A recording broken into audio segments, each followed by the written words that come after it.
Hello everyone. Last video में हमने vectors के बारे में पढ़ा था, वेक्टर्स के टाइप्स के बारे में पढ़ा था। फिर हमने एक टाइप पढ़ा था उसमें यूनिट वेक्टर, और हमने देखा था कि यूनिट वेक्टर्स को कैसे फाइंड करते हैं। कोई वेक्टर है तो उसका unit vector A cap equals to vector A upon mod A होता है। इसका एक एग्जांपल लेके हमने इसको सॉल्व किया था, इसी से शुरू करते हैं। एक एग्जांपल और लेते हैं इसका। तो माना एक वेक्टर है ए, उसकी वैल्यू है 2i plus 5j minus 7k। ये एक वेक्टर है 2i plus 5j minus 7k। हमने इसका यूनिट वेक्टर निकालना है, तो पहले हम इसका मैग्नीट्यूड निकालेंगे। मॉड a इक्वल्स टू क्या होता है, आई जे के कोफिशिएंट का स्क्वायर करके उसको ऐड करना होता है। तो ये हो गया under root 2 square plus 5 square plus minus 7 square या 7 स्क्वायर। तो ये अगर हम इसको सॉल्व कर देंगे तो ये हो जाएगा अंडर रूट 78। इसकी वैल्यू आ जाएगी अंडर रूट 78। फिर हम ए कैप निकालें अगर, तो A cap equals to vector A upon mod A हो गया। तो वैक्टर ए की वैल्यू है 2i plus 5j minus 7k upon under root 78। इसको सेपरेट कर लेते हैं, तो हो गया 2 अपॉन रूट 78 आई कैप प्लस 5 अपॉन रूट 78 जे कैप माइनस 7 अपॉन रूट 78 के कैप। तो इस तरीके से हम लोग यूनिट वेक्टर्स को फाइंड करते हैं कि किसी वेक्टर का यूनिट वेक्टर कैसे फाइंड किया जाता है। अब इसके बाद हम पढ़ेंगे प्रोडक्ट ऑफ वेक्टर्स। वेक्टर का प्रोडक्ट कैसे होता है, प्रोडक्ट ऑफ वेक्टर्स। मल्टीप्लाई कैसे किया जाता है वेक्टर्स को। इसमें सबसे पहला है ordinary product. Ordinary product, ordinary product में क्या है, सिंपल से मल्टीप्लाई करनी है हमने। एक जैसे कोई वेक्टर है ए equals to I plus 2j plus 5k। मान लिया हमने एक वेक्टर लिया i plus 2j plus 5k।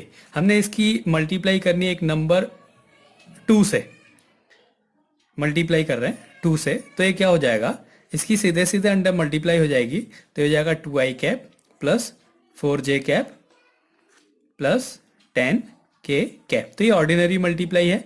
तो जो सीधे अगर हम किसी नंबर से अगर किसी वेक्टर को मल्टीप्लाई करते हैं तो वो सबसे मल्टीप्लाई हो जाता है। ये इसका पहला केस है, ये सिंपल सा मल्टीप्लिकेशन है। इसके बाद आता है डॉट प्रोडक्ट। दूसरा है डॉट प्रोडक्ट। डॉट प्रोडक्ट, इसको हम लोग स्केलर प्रोडक्ट भी कहते हैं, स्केलर प्रोडक्ट। डॉट प्रोडक्ट या स्केलर प्रोडक्ट। डॉट प्रोडक्ट में क्या होता है, दो वेक्टर्स की आपस में हम लोग डॉट प्रोडक्ट कराएंगे। ये डॉट है तो ए और बी का डॉट प्रोडक्ट कर रहे हैं। इसमें दोनों वेक्टर्स होने चाहिए। हम दो वेक्टर्स की ऑर्डिनरी मल्टीप्लिकेशन नहीं कर सकते, उसमें किसी नंबर की मल्टीप्लाई करेंगे। लेकिन डॉट प्रोडक्ट में हमेशा दो वेक्टर्स का ही डॉट प्रोडक्ट किया जाता है। इसकी वैल्यू होती है A B cos theta. A dot B equals to A B cos theta, जहां पे ए बी जो है वो ए और बी के मैग्नीट्यूड्स हैं। ए का वेक्टर ए का मैग्नीट्यूड ए, वेक्टर बी का मैग्नीट्यूड बी।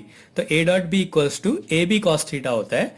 और यहाँ पे क्या होता है कि स्केलर क्वांटिटी आएगी हमेशा, मतलब आई जे के नहीं आएंगे। अगर हम डॉट प्रोडक्ट करते हैं तो उसका आई जे के नहीं आता है, इसलिए इस प्रोडक्ट को क्या कहते हैं, स्केलर प्रोडक्ट कहते हैं। इसमें क्या होता है, अगर हम आई के साथ डॉट प्रोडक्ट करें या जे की जे के साथ डॉट प्रोडक्ट करें या के की के साथ डॉट प्रोडक्ट करें तो सबकी वैल्यू 1 आएगी। मतलब अगर सेम कार्टेशियन कोऑर्डिनेट्स का डॉट प्रोडक्ट किया जा रहा है तो वैल्यू 1 होती है। अगर अलग अलग का मल्टीप्लाई कर रहे हैं, डॉट प्रोडक्ट कर रहे हैं, तो वैल्यू 0 होगी। मतलब अगर हम आई डॉट जे कर रहे हैं या आई डॉट के कर रहे हैं या जे डॉट के कर रहे हैं तो आंसर इसका 0 आएगा।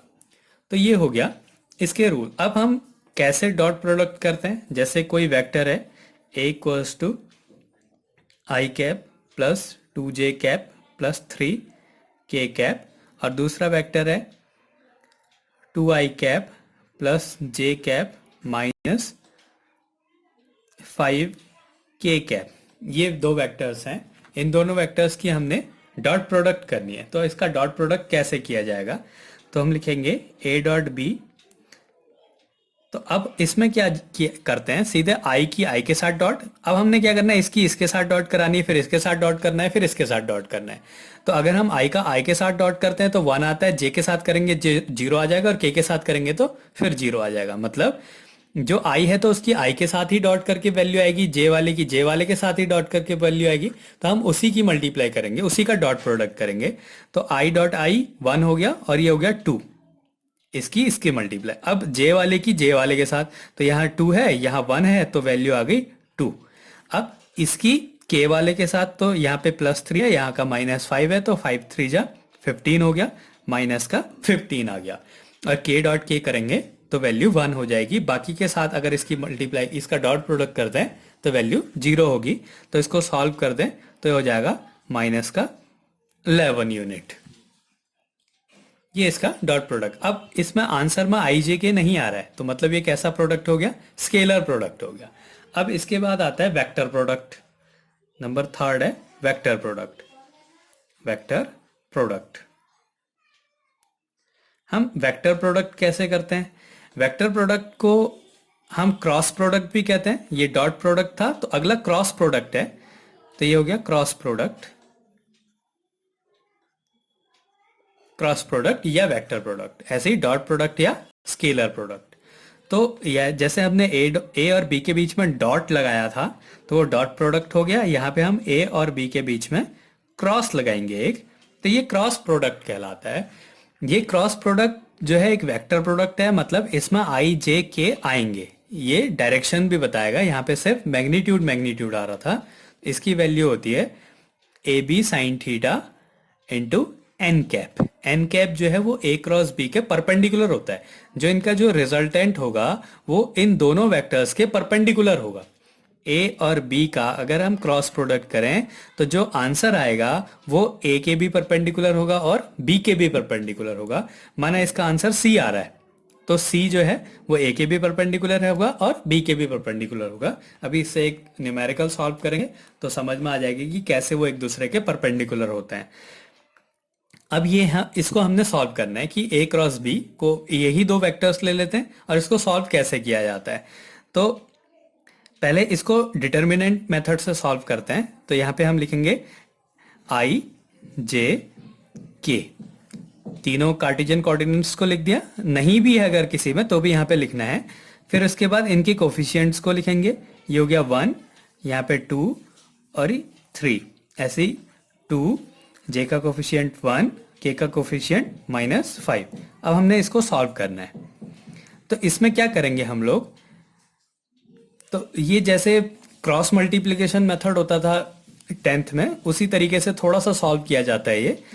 और डिटर्मिनेंट को तुम लोग मैथ्स में जो है अच्छे से पढ़ोगे कि वो मैट्रिक्स और डिटर्मिनेंट्स को कैसे सॉल्व किया जाता है। यहाँ पे सीधे इसको सॉल्व करना देखते हैं कि कैसे इसको सॉल्व किया जाता है। तो सबसे पहले आई लिखना है, आई। अब क्या करना है, हमने आई वालों को ढक देना है। एक ये हो गया और ये हो गया, ये हो गया, इसको छोड़ दिया तो बचा ये और ये। अब इसकी क्रॉस मल्टीप्लिकेशन कर दो। 2 की 5 से मल्टीप्लाई करना है और -1 की 3 से मल्टीप्लाई कर देना है, तो ये हो जाएगा। तो इसकी मल्टीप्लाई करा तो माइनस का 10, और इसकी मल्टीप्लाई करा तो 3 आएगा और बीच में माइनस लगाना है, तो ये हो गया -3। ऐसे ही दूसरे वाले को -j लिखेंगे, -j।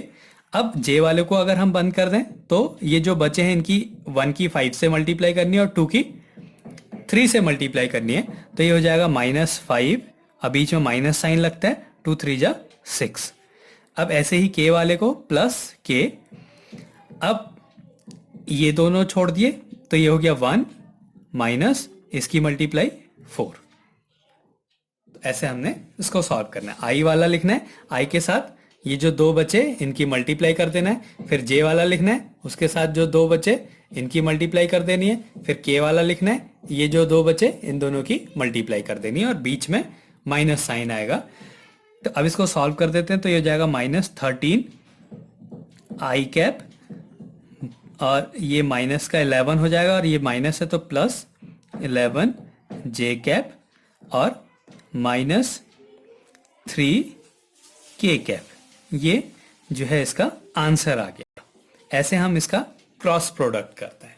तो डॉट प्रोडक्ट में हमने क्या करना है, सीधे सीधे उसी की उसके साथ डॉट करा देनी है। ए की आई की आई वाले के साथ, जे की जे वाले के साथ और के की के वाले के साथ मल्टीप्लाई कर देना है और सॉल्व कर देना है। और क्रॉस प्रोडक्ट में इस तरीके से हमने इसको सॉल्व करना होता है।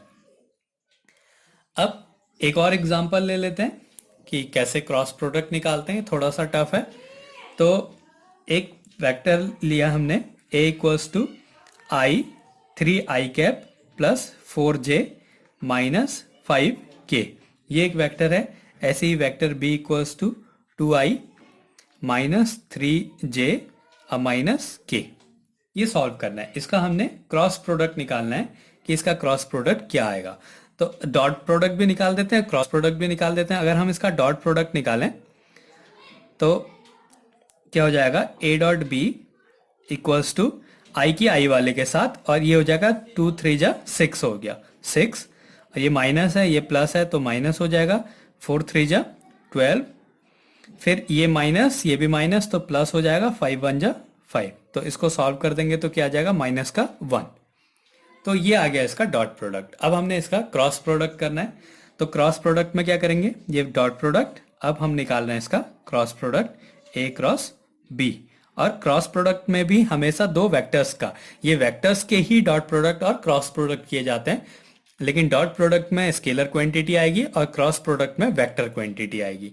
ये आई जे के आ रहे हैं, इसका मतलब ये एक वेक्टर क्वांटिटी है। यहाँ पे आई जे के नहीं आते हैं, इसका मतलब ये स्केलर क्वांटिटी है। तो अब ए क्रॉस बी हम निकाल रहे हैं।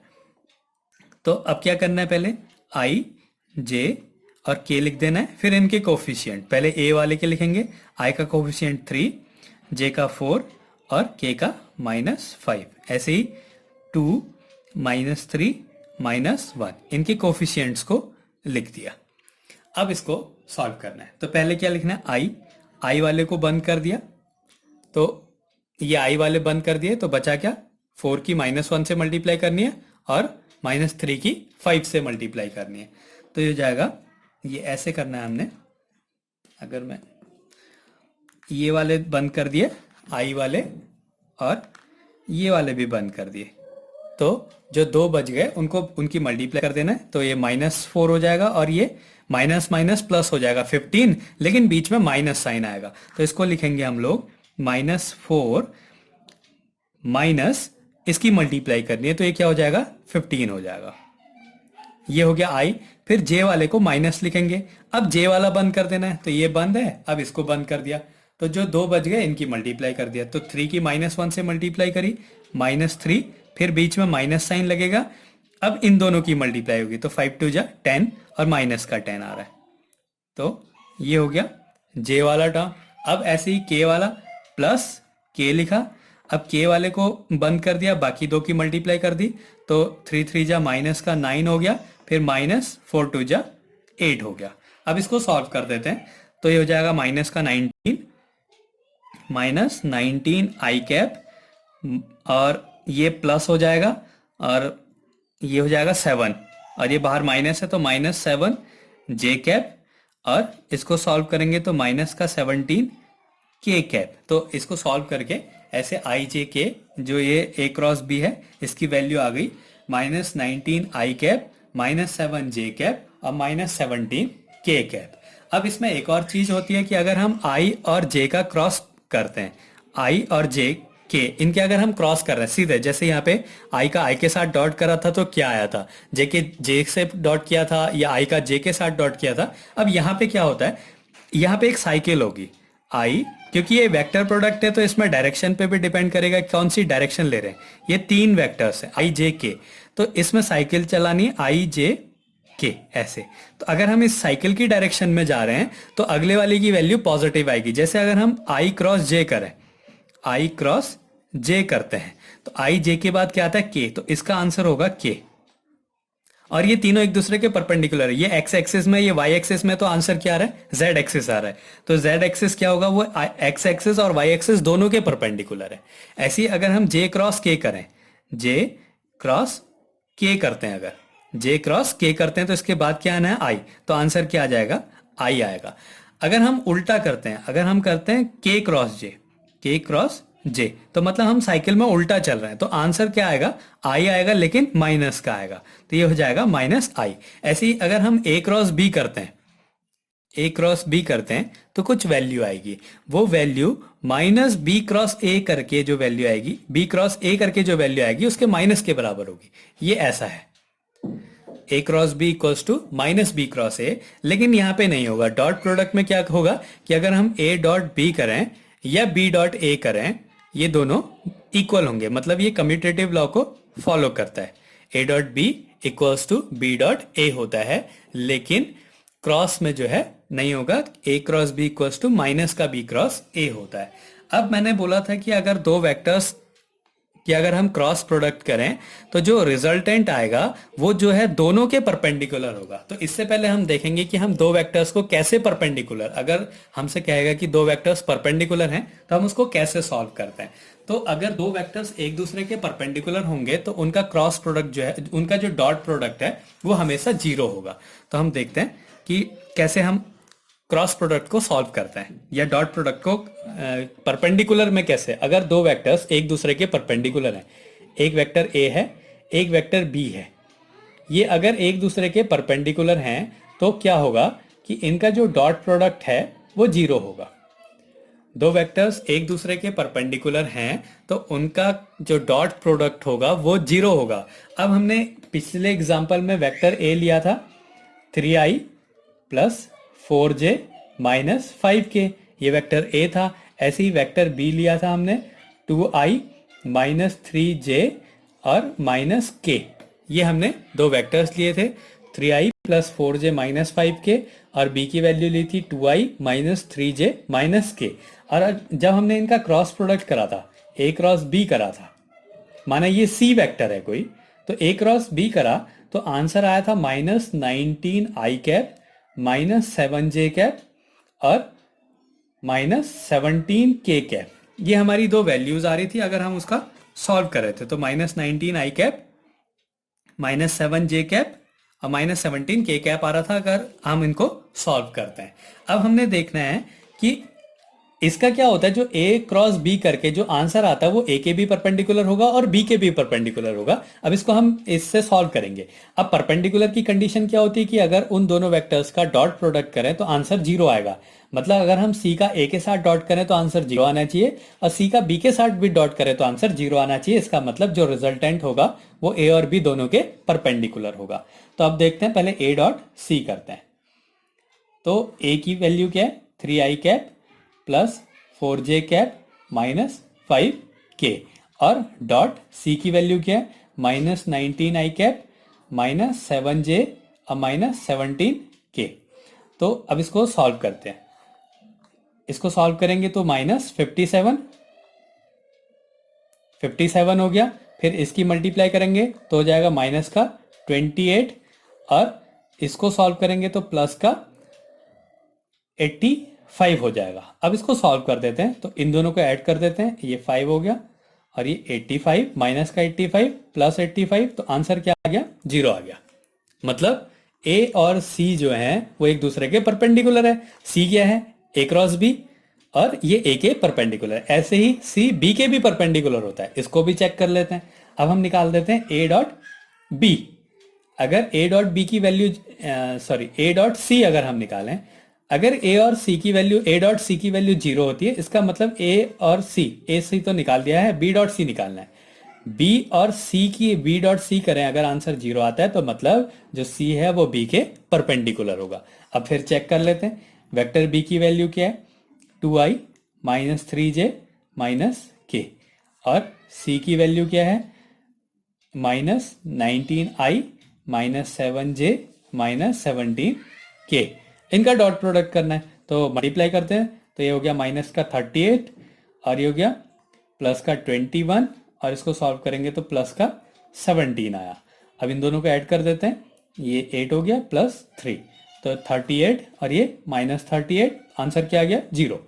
मतलब ए क्रॉस बी का आंसर अगर सी आता है सी आता है, तो क्या होगा, वेक्टर ए परपेंडिकुलर होगा वेक्टर सी के और वेक्टर बी भी परपेंडिकुलर होगा वेक्टर सी के। तो ये दोनों, ये एक कंडीशन है, ये दोनों एक दूसरे के परपेंडिकुलर है। ये तो हो गया परपेंडिकुलर का केस। अगर हमें कहेगा कि दो वेक्टर्स एक दूसरे के पैरेलल हैं, तो हम कैसे प्रोडक्ट करके उसको सॉल्व करते हैं। अगर एक वेक्टर ए है, ये पैरेलल है वेक्टर बी के, तो इसका मतलब क्या होगा कि जो इनका क्रॉस प्रोडक्ट है ए क्रॉस बी, इसकी वैल्यू क्या होनी चाहिए, जीरो होनी चाहिए। ए क्रॉस बी की वैल्यू अगर जीरो है तो मतलब ए और बी एक दूसरे के पैरेलल है।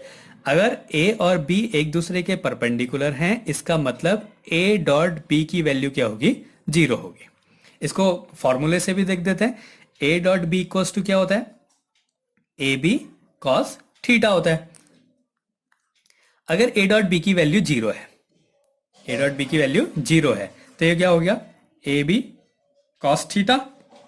इसको सॉल्व कर दें तो cos theta equals to zero, तो थीटा इक्वल्स टू क्या आ गया, 90 डिग्री। इसका मतलब जो ए और बी है वो कितना एंगल है उसके बीच में, 90 डिग्री है। ये तो हो गया पहला केस। अब पैरेलल के लिए देखना है, ए क्रॉस बी की वैल्यू होती है A B sine theta, A B sine theta. N cap unit vector है, उसकी वैल्यू 1 है तो उसको हम छोड़ दे रहे हैं। अब इसकी वैल्यू अगर जीरो है, ए क्रॉस बी जीरो है, तो ये क्या हो गया, ए बी साइन थीटा। अब इससे क्या मिला हमें, sine theta equals to zero, तो थीटा इक्वल्स टू क्या आ गया, 0 डिग्री। मतलब अगर ए क्रॉस बी की वैल्यू जीरो है तो एंगल कितना होगा, 0 डिग्री होगा, मतलब पैरेलल होंगे। अगर ए डॉट बी की वैल्यू जीरो है तो थीटा कितना होगा, 90 डिग्री, मतलब ए और बी क्या है, एक दूसरे के परपेंडिकुलर है। तो इस तरीके से हम इनके न्यूमेरिकल्स को सॉल्व कर